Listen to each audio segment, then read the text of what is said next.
Usually it takes me years to write a play. But I was just so jazzed by this book. I read it and was like, I read it when it first came out, but I reread it when the opportunity came to me, and I thought, I just started exploding with ideas and passions and feelings that it just spoke to me in such a deep, deep way. So I let it gestate in me for a little while, and then I went off alone, and I vomited it out of me. So to speak. So to speak. Can you imagine how good it would have been if he took 12 days? Yeah. And Randy, from a Geffen perspective, obviously, the film takes place in Iraq and Georgetown, all these great locations, and you're putting it now on the stage that doesn't move, you don't have those kind of options. How do you, when you're putting the actual performance together, what's your kind of responsibility? How do you think about that?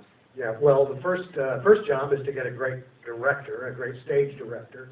And when I first read this script, we are thrilled to get to do the first ever stage version of this amazing story. And as Phil just said to you, the center of the story is ultimately this incredible struggle for faith, a struggle between faith and despair. And there is nothing more central to the stage than, if the center of all drama is conflict, there is no more primal conflict than between the demon and the human for the soul.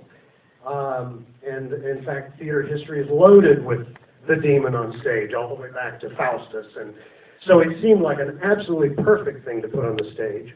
As you said, Stu, the trick is you have one location, a 40-foot opening.